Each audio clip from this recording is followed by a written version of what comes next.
Isang mapagpalang araw po sa inyong lahat. Kumusta po, aking mga ka-devotion? Excited po tayo sapagkat ngayon ay miracle number 6 na po tayo. Ang ibig sabihin, naka-anim na hakbang na po tayo palapit sa puso ng ating Panginoong Hesus.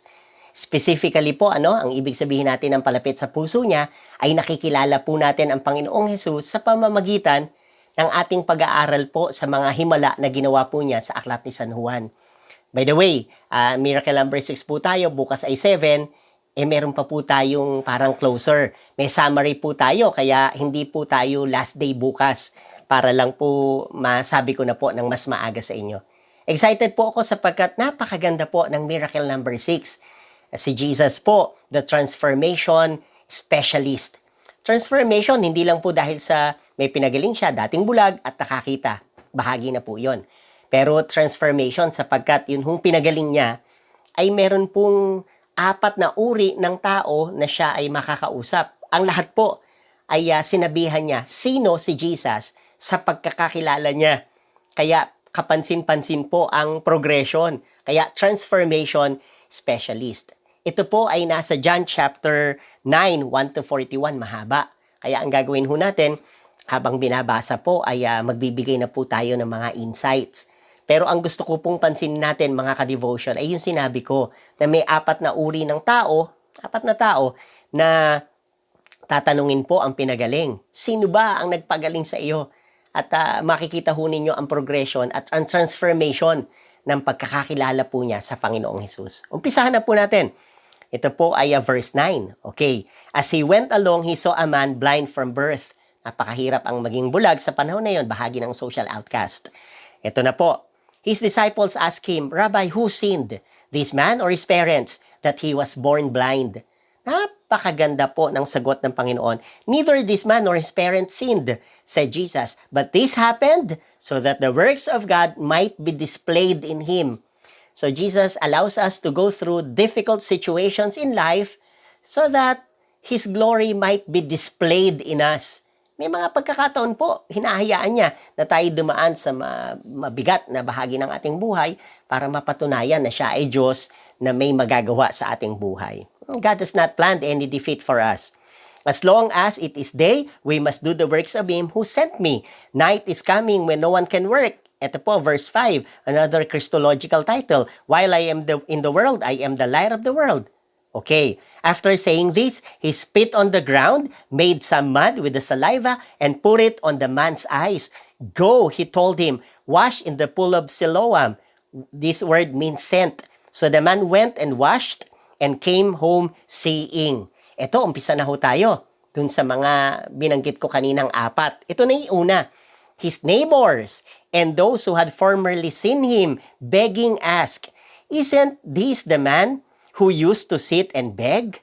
Some claimed that he was. Others said, no, he only looks like him. But he himself insisted, I am the man. Okay, how then were your eyes opened? They asked.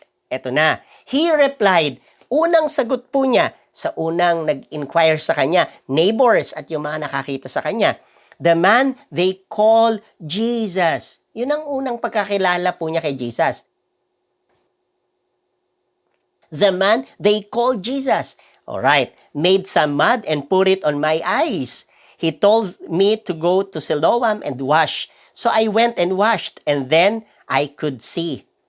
Kapansin-pansin po na yung mga neighbors niya at yung mga taong dating nakakita sa kanya ni hindi mabanggit ang pangalan ni Jesus. Tingnan ho ninyo verse 12.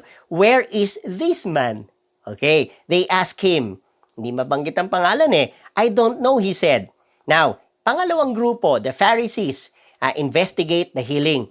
They brought to the Pharisees the man who had been blind. Now, the day on which Jesus had made the mud and opened the man's eyes was a Sabbath. Therefore, the Pharisees who asked him how he had received his sight, he put mud on my eyes, the man replied, and I washed, and now I see. Okay, some of the Pharisees said, this man is not from God. Napansin ho ninyo? Ang Pharisees, this man pa rin ang sinabi, hindi mabanggit ang pangalan niya, is not from God, for he does not keep the Sabbath. But others ask, how can a sinner perform such signs? So they were divided. Then they turned again to the blind man. Ayan. What have you to say about him? It was your eyes he opened. The man replied. Second na po, natatandaan niyo yung una, the man they call Jesus. Pero yung pangalawang sagot niya, this time sa mga Pharisees na po, he is a prophet. He is a prophet. Okay. They still did not believe that he had been blind and had received his sight until they sent for the man's parents. Is this your son? They asked. Is this the one you say was born blind? How is it that now he can see? We know he is our son, the parents answered, and we know he was born blind. But how he can now but how he can see now? Or who opened his eyes? We don't know. Ask him. He is of age. Okay, he will speak for himself. His parents said this because they were afraid of the Jewish leaders.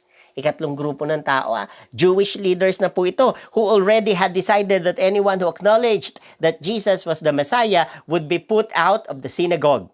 That was why his parents said, he is of age, ask him. Natakot yung parents eh. A second time, they summoned the man who had been blind. Give glory to God by telling the truth, they said. We know this man is a sinner. Maging ang mga Jewish leaders, this man pa rin. He replied, yung dating bulag. Okay, pansin niyo, whether he is a sinner or not, I don't know. One thing I know, I was blind, but now I see. Ako ho, damang-dama ko yon, yung you should know the person by his works. Doctrine, ibig sabihin, nalunod siya. Parang ang point ho niya, ang mabuti ang nagpagaling sa akin, no? I don't care kung ano sinasabi nyo. One thing I know, I was blind, but now I see. Kung hindi nyo man siya kilala, kilalanin nyo siya sa ginawa niya. Yan ang point niya. Na dati akong bulag, ngayon ako'y nakakita na. Okay. Then they asked him, what did he do to you? How did he open your eyes? He answered, I have told you already and you did not listen. Why do you want to hear it again? Do you want to become his disciples too? Then they hurled insults at him and said, you are this fellow's disciple. We are disciples of Moses. We know that God spoke to Moses, but as for this fellow, we don't even know where he comes from. Sabi po nung bulag dati, the man answered, now, that is remarkable. You don't know where he comes from, yet he opened my eyes. We know that God does not listen to sinners. He listens to the godly person who does His will. Nobody has ever heard of opening the eyes of a man born blind. If this man were not from God, he could do nothing. Nag-lecture po siya sa kanyang theology. Everybody knows na hindi nakikinig ang Diyos sa makasalanan. Bakit ito ay nakinig ang Ama sa kanya? At wala pang nakakapagbukas ng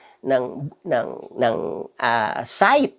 Yung bulag, wala pang nakakapagpagaling dyan. Nagawa niya. If this man were not from God, he could do nothing. To this they replied, you were steeped in sin at birth. How dare you lecture us? And they threw him out. Ito na po yung panghuli. Now Jesus heard that they had thrown him out, and when he found him, he said, do you believe in the Son of Man? Who is he, sir? The man asked.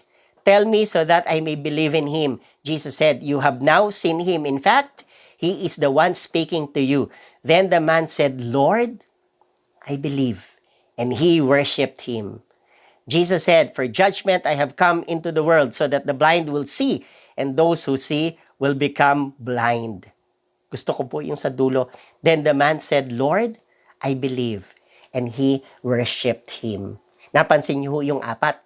Yung una sa mga kapitbahay, ang sinabi lang niya, the man they call Jesus. Tapos yung mga Pharisees, ang sinabi niya, he is a prophet. Yung mga Jewish leaders naman, sinabi niya, one thing I know, I was blind, but now I see. Sinabi niya, pangatlo, yung ginawa. Pang-apat nung si Jesus na, sinabi na niya, Lord, I believe. And then he worshiped Jesus Christ. The transformation specialist ang ating Panginoong Jesus. Mga ka-devotion, napakasarap bigkasin ng pangalan ng Panginoong Jesus. Habang siya po ay nangungusap sa atin, habang siya po ay araw-araw ay sumasama sa ating buhay, nadadagdagan ng pagkakakilala natin sa Kanya. Siya pala ay nagpapagaling. Siya pala ay nagkakaloob, siya pala nagbibigay ng kalakasan, siya pala ang ating kapayapaan, siya pala ay hindi lang healer, savior, Lord, God. Hanggang sa isang araw, wala na po tayong halos masabi kundi ang siya po ay purihin at sambahin. Napakagandang kapahayagan. Mga ka-devotion, damhin po natin. At nawa ang bawat isa sa atin ay na-challenge. Nawa araw-araw, lumalim ang pagkakakilala natin sa ating Panginoong Hesus. Isang mapagpalang araw sa inyong lahat. Ito po si Pastor Bobot, ang inyong ka-devotion, ang nag-iiwan ng isang taus-pusong panalangin. May every moment of our lives bring us closer to Jesus, that we may live every second of it for Jesus. God bless you, and I'll see you around.